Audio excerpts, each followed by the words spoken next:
来了，戏霸合集第2季终于来了。西班牙，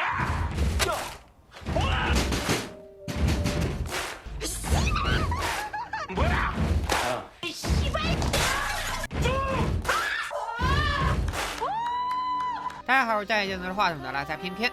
3月10日，《黑暗荣耀》第2季，也就是第9到16集上线，高开高走，没有辜负大家的期待。我爸开分9.3，很快涨到了9.4。从今天开始，我将兑现自己的承诺，给小伙伴们带来《黑暗荣耀》第2季的解说。相信大家也看到了，这部剧实在是太火了，到处都是它的解说。可能我的解说来的有些晚，但我会尽量给大家做些深入的分析，讲解剧情的同时，也会剖析人物的心理和他们的行为逻辑。看完绝对让你有所收获。废话不多说，咱们这就开聊。在第1季的结尾，崔慧田按照多恩的要求，对孙明悟的失踪报了警。大婶女儿的留学护照也被多恩搞定。阿正发现高中时被朴元珍害死的素喜并不在首尔州医院的太平间。朴元珍通过署长那里得来的多恩住址，来到了就在自家别墅对面的公寓，找人开锁闯进去以后，发现了多恩墙上密密麻麻的照片。与此同时，从多恩那里听到真相的何道英顺着多恩给的地址，也来到了公寓门口，四目相对，两人都给了对方一个大大的惊喜。可能有人会问，怎么就那么凑巧？刚好何道英上门时，朴元珍也在那里。其实这都是多恩的有意安排。多恩的家里和楼道都有监控，他可以实时查看屋内的状态。就在何道英和朴元珍在自己公寓偶遇之时，他正坐在阿正家的棋盘前，通过监控看着发生的一切。有一个细节引起了多恩的注意：何道英进门前脱了鞋子，随着镜头特意切到了一双门外的帆布鞋，那是18年前多恩在狱租房里被文人组霸凌时脱在外面的。而无论当时还是现在，朴元珍都没有脱鞋，可谓是不忘初心。不得不说，朴元珍的心理素质和应变能力还是非常强的，慌乱中带着淡定。他还开玩笑说：“早知道老公你也要来，咱俩就搭一辆车了。”见何道英注意到了门锁被破坏，他立马说拆锁是为了让朋友知道自己来过，所以留下了一点痕迹，然后迅速开启一系列反问：“文多恩找上你了，你是厌倦了我，对他感兴趣了对吗？”而何道英没接这个茬。面对何道英质问自己对东恩有没有过霸凌，他接着表达自己的失落。在第1季中，他曾哄何道英不要打开盒子探究过往，让自己可以永远闪闪发光。现在则感叹了一句：“你还是打开了潘多拉的盒子。”接着他辩称是多恩单方面认为自己欺负他，其实只是两人关系不好而已。最后临走时，他进一步强化自己对何道英的心寒，说失望的人应该是我，不是你。仔细想想，如果不是极端残忍的霸凌，而是其他小小的过错，对方也不是精明的何道英，而是个纯纯的恋爱脑加讨好型人格，说不定还真就被朴元珍忽悠住了。随着朴元珍离开，何道英看起了公寓墙上的照片，重点放在了这样2张上：一张是朴元珍带着易帅去看眼科，一张是全在俊蹲在易帅面前，后者还被何道英带了回去。在第1季的家长探望课上，全在俊从何道英半开玩笑说自己有个私生子，还问他有没有被别人抢走过真爱的东西。另外，何道英也曾注意到易帅好像分不清一些颜色，现在他总算是明白了咋回事，愤怒的将照片揉碎，狠狠攥在手里。也就是这时，秘书敲门进来，告诉他警察来过，是在调查孙明悟失踪的事，请他协助调查。同时还拿出了一个 U 盘，里面是孙明悟失踪前让他转告给何道英的一段话。他知道谁和朴元珍搞在一起，如果不想在网上看到丑闻，就请何道英联系他。在第1季中有一个镜头，何道英对着电话说谁孙明悟，实际上那是一个欺骗性镜头。当时是秘书打电话给何道英，说您夫人的朋友孙明悟在找您。当时秘书并没有把 U 盘里的那段话告诉何道英。压抑着心中的怒火，何道英将 U 盘丢出车窗。就在他刚回到家缓一口气时，扭头一看，一整排的衣服袋子都来自妩媚，也就是全在俊开的精品店。也就是说，只要买衣服鞋帽，朴元珍都会去妩媚。这么多的袋子，意味着打从2人结婚算起，朴元珍去过的次数根本数不过来。你说他去那里会仅仅是买衣服吗？讲到这里，我发现我也好像有点分不清颜色了。明明妩媚的袋子是蓝色的，但我想把这玩意儿染成绿的。对着被妻子背叛的何道英会怎么做？咱们暂且按下不表，先来讲讲警察调查的事。随着崔慧婷的报警，警方肯定是先联系与孙明悟交集最多的人，何道英自然不是第一个。某天被警方联系过后，李莎拉给全在俊打了个电话，一边打一边疯狂的吃着披萨糕点，明明在家里还围上了条围巾，饥渴怕冷应该都是毒瘾发作时的反应。李莎拉告诉全在俊和警方约了下礼拜调查，他甚至怀疑是不是真是自己吸毒后杀了孙明悟。也就在这时，一个名叫老崔的警察刚好来到全在俊的家，作为孙明悟的老板，他肯定第一个被调查。老崔说孙明悟牵扯毒品问题，问孙明悟失踪前有没有提到要见谁。全在俊一听，灵机一动，想起了何道英，说对方一直在找孙明悟，而且眼神飘忽不定。之所以后来警方会去找何道英，原因就在于此。得知全在俊被警察调查，刚刚结束电视台工作的朴元珍赶紧发信息让他讲一下调查过程。这时给他做助手的景兰停了下来，因为东恩出现了，怼了朴元珍2句，让他坐下来好好聊聊。这之后有个镜头，大家可以注意一下，杰伦在把东西放车里的时候，手臂露出了一截，可见他和多恩一样，烫伤布满身体。面对多恩，朴元镇依旧一副老娘不怕的架势。多恩先是甩出了朴元镇让人撬锁的监控，接着拿出了一份校园霸凌的报案受理单，里面有自己当年的退学申请表、就诊记录和被烫伤后的照片，劝朴元镇拿着这些去自首，并表示只有这样他才会停止报仇。但朴元镇怎么可能答应？还表示你能成为老师都是我给你的动力，你应该感谢我。问题来了，为了复仇准备了整整18年，多恩怎么突然就有了停止报仇的念头？原因就在于前面咱们提到的那一幕，何道英是拖鞋进入公寓，这个动作首先是个礼仪，更重要的是它是多恩苦难人生的坐标，噩梦开始的标志。前面咱们提到多恩当年被霸凌时拖鞋进屋，迫害他的人没有一个人脱鞋，双方的区别令拖鞋本身代表着善良与邪恶的划分，拖鞋在这个层面又成为了善良人性的象征。何道英这个行为让多恩回想起了过去的同时，也相应的激发了他底色中的善良，所以才决定给朴元镇一个自首的机会，以拖鞋开始又以拖鞋结束，也算是个闭环。可惜朴元镇自己不仅没有把握这个机会，还放下狠话：当年我不是用执法器烫你吗？接下来我还会找到新的执法器。为什么朴元镇会拒绝多恩让他自首的提议？在我看来，原因有3。首先，朴元镇从小到大都是胜利者的强势姿态，不能示弱，成为了他处理一些事物的核心逻辑，这意味着他不可能向多恩低头。第二，从现实角度考量，自首会导致他失去现有的一切，还要面临牢狱之灾。第三，不肯自首，还因为他认为自己能够战胜东恩，根本没有到必然不可的绝路。那么朴元镇会如何反击呢？咱们接着往下看。带着多恩的报案受理单和退学申请表，朴元镇与全代俊、崔慧婷、李莎拉见了面。他们想让大家一起想想办法，可此时的4人已经是各怀鬼胎。崔慧婷早就投奔了东恩，全代俊的目标是易帅，李莎拉只担心孙明悟失踪案已经变成了毒品案，警方会查到自己，根本不在乎东恩干了啥。 학폭은 너나 위험하지 우리가 찌리반이니 뭔 타격이 있어. 毒瘾犯了的李莎拉穿得厚厚的，还一边说一边喝水。她想起了一件令她疑惑不解的事：孙明悟最后和自己通话时，莫名提到了素喜，结果大家都表示被孙明悟问到了这点。当他们问起朴元珍时，朴元珍明显愣住了，脑海里是点着了素喜的衣服，把素喜推下楼的画面。讲到这里，再当谜语人就没意思了，咱们干脆先说说孙明悟失踪前发生的事。概括起来大概如下：10月17日，孙明悟找到何道英的秘书，想要联系他。 10月18日早上，孙明悟在全南俊家里的衣帽间试衣服，并打电话给李莎拉，说要见面商量换美金。当时李莎拉正在偷教堂保险箱里的美金，显然是在给东恩凑钱。见李莎拉不愿搭理自己，孙明悟说了这样一句话：“你应该不记得你的狗样，那天你在地上爬的可好了，我也把视频作为礼物送给你。”这是个伏笔，咱们下期揭晓。电话挂断前，孙明悟问李莎拉：“素喜死的那天你在哪儿？”得到的回答是去西郊了。所谓西郊，是指吸食一种会让人产生迷幻感觉的强力胶，和吸毒一样会上瘾，并且十分危险有害。之后，孙明悟拨通了全代俊的电话。原来他要挟全代俊的不是和易帅的亲子鉴定，而是一份账簿，上面都是全代俊为了在菲律宾开高尔夫球场挪用的公款。孙明悟以此为要挟，要全代俊给自己比特币。全代俊不同意，他便问起了素喜之死，要求全代俊48小时内汇款。当年全代俊说自己和颜真一起看片，给颜真提供不在场证明，而这自然是伪证。挑好了衣服，孙明悟又给崔慧婷打了电话，问他为什么在素喜死的那天要去对方上的补习班找他，同时还说要救崔慧婷，带他一起去俄罗斯。他不但向崔慧婷表白，还是崔慧婷是唯一知道他平板密码的人。孙明悟的平板密码是在第1季的第3集告诉崔慧婷的，这是个重要伏笔。10月19日，按理说孙明悟应该给核心人物朴元珍打电话了。之前东恩和他的约定是，孙明悟先敲诈朴元珍，约好时间以后再找东恩要胸牌。然而在打给朴元珍之前，他竟然先给东恩打了个电话，玩了一把一鱼两吃。孙明悟要挟东恩会把他是幕后主使的事告诉其他人，让东恩赶紧把胸牌交出来。东恩的笑容说明被孙明悟要挟也在他的意料之中。他到底有没有交出胸牌？孙明悟有没有向朴元珍提起素喜？咱们后面慢慢说。先把时间线拉回来，接着看朴元珍的操作。没讲完素喜治疗的画面后，他却并没有继续聊素喜和孙明悟，狂笑后转身离开。这里多提一嘴，因为聊到素喜，全代俊想起了自己为朴元珍做伪证一事，觉得自己手上又多了个筹码，仿佛离朴元珍合法母亲离婚，令易帅属于自己更近了一步。离开3人后，朴元珍火速打电话给署长，问他当年到底怎么处理的胸牌。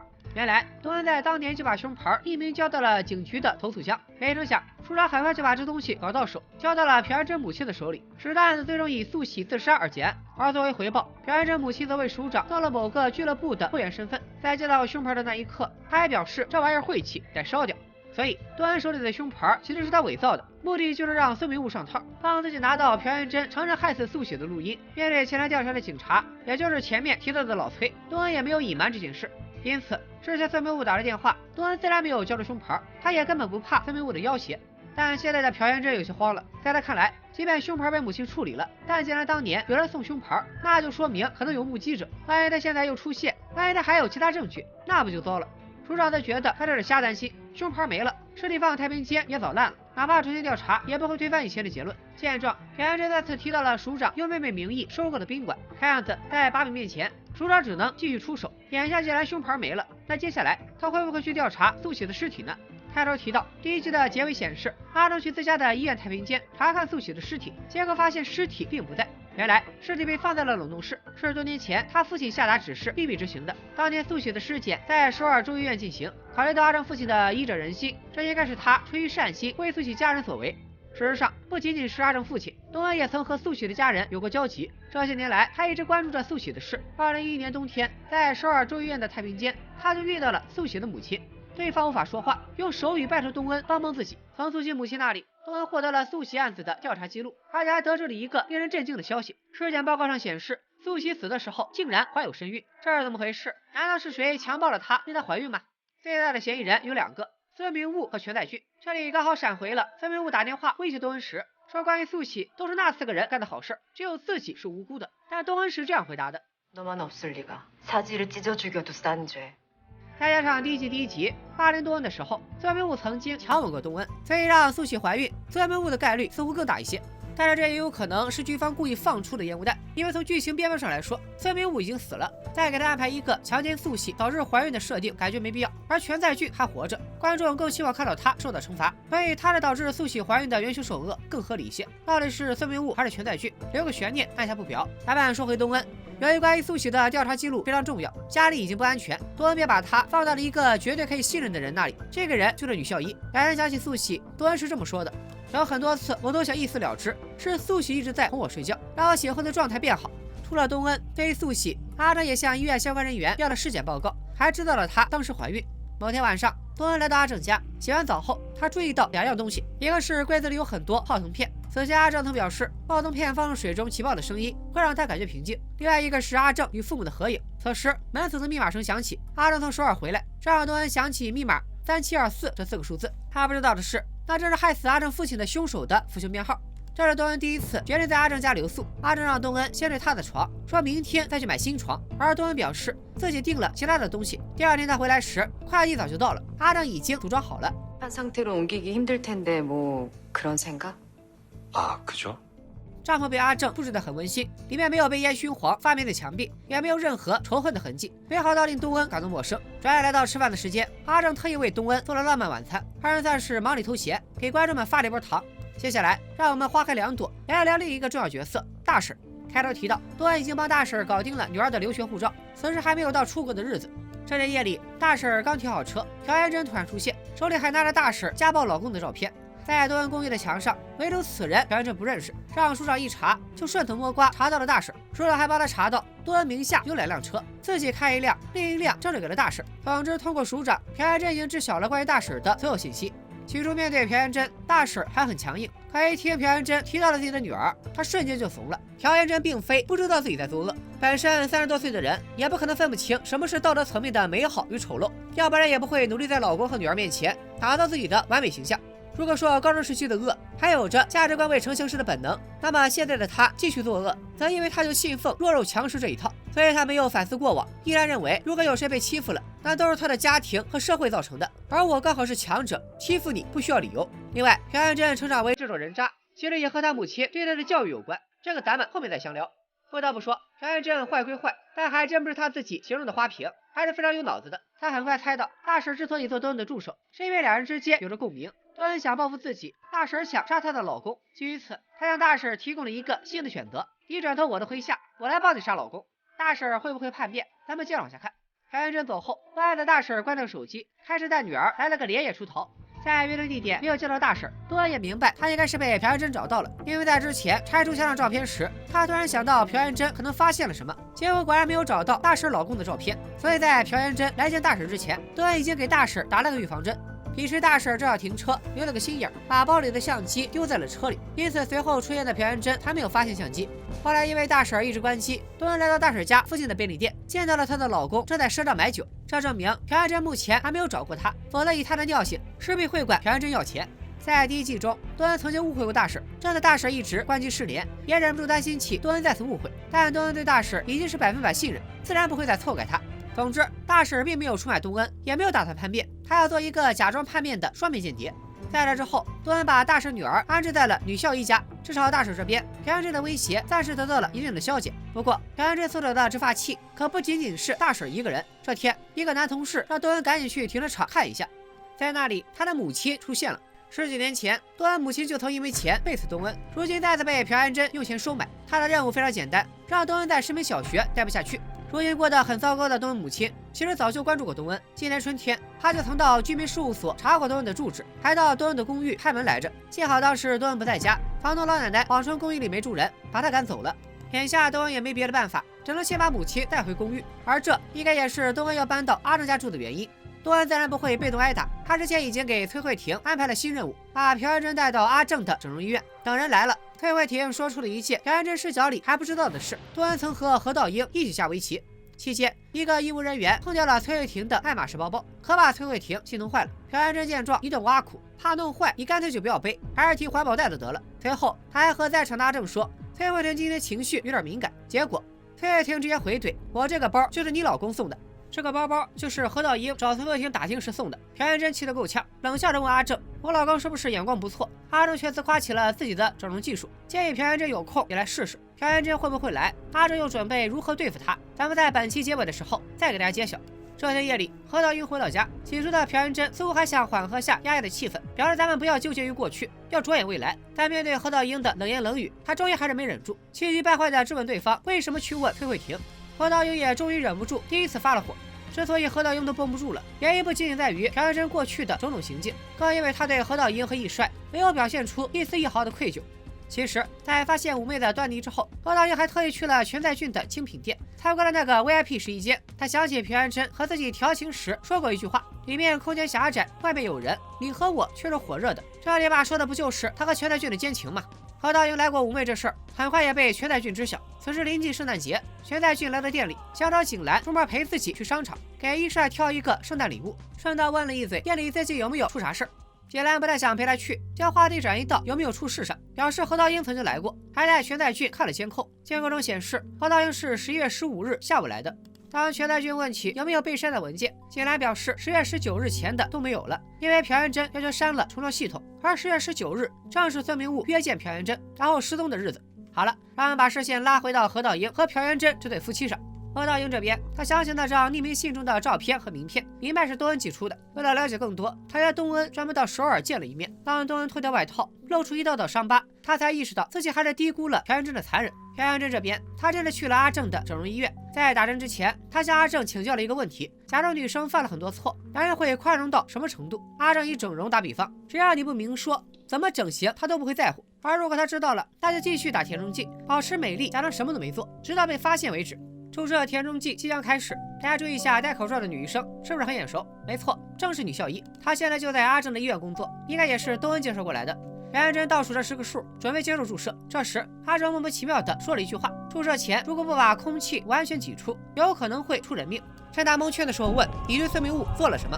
这一整套可谓是典型的催眠手段。温热过去的朴元珍脑海里出现的是他与孙明悟见面时的情景，搞了半天把朴元珍忽悠到阿正这里来，其实是要通过催眠让他说出孙明悟失踪的始末。剧情发展到这里，我们也终于知道10月19日当天发生了什么。11点14分，朴元珍来到妩媚 VIP 试衣间，没什么耐心，表示只给孙明悟1分钟。然而孙明悟没有直奔主题，他吐槽了一顿全在俊，并调侃两人上床。偏偏在这个时候，有人打电话过来，朴元珍的手机是背面朝上丢在茶几上的。朴元珍看他惊慌的样子，猜到他在录音，抄起一瓶酒洒在了手机上。见朴元珍转身要走，孙明悟连忙说起速喜：我知道是你推他坠楼的，我兜里还有证明你那天在场的证据，明天我就带着你们电视台去。别忘了，东恩可没有给他胸牌，他这明显是在诈朴元珍，结果还真就被他给炸出来了。兴奋的孙明悟又是一开口就要10亿韩币，接着又表示咱俩发生关系就可以抵1000万，最后还指着钟表笑出了狗叫：你不是说只给我1分钟吗？现在早就到点了。朴元珍激动的大酒瓶子直接抡起。黑暗荣耀》第2季前2集的故事，咱们就先讲到这里。相比第1季，《黑暗荣耀》第2季的信息量更大，细节更多，时间线也更加复杂。对于这样一部多线乱序的作品，看的时候可以通过大脑的意会获得极大的痛快与满足，但是如果通过解说来言传，如何做到条理清晰、节奏顺畅、面面俱到又保留趣味，就不是那么容易了。所以，如果我的处理有哪些不足，还请小伙伴们多多包涵。因为考虑到故事的节奏和解说的流畅性，9到10集中还有一些关键性的细节和情节我没有提。接下来我就给大家做一个小小的补充。首先是阿正，前面我们已经抛出了一个疑问，他是什么时候、什么途径开始知道素喜的？事实上，他和孙明悟也有过交集。在得知素喜的尸体在冷冻室以后，他曾向太平间工作人员交代，如果有人来找素喜的尸体，就通知他。10月5日，孙明悟去太平间想看素喜的尸体，离开时刚好与阿正打了个照面。随后，阿正被太平间工作人员告知孙明悟来找个尸体，并从对方那里获得了孙明悟的电话。警察老崔在调查所有与孙明悟有联系的人时，就发现阿正是最后一个给孙明悟打电话的人。据阿正所说，拨号时间为10月19日晚上11点15分，刚好是那通令朴元珍发现孙明悟在录音的电话。关于这些，阿正都没有和东恩提过。后来东恩还是从女校医嘴里得知，阿正不仅被警察调查，还向女校医问过一件事：首尔州医院监控里的某人是不是孙明悟？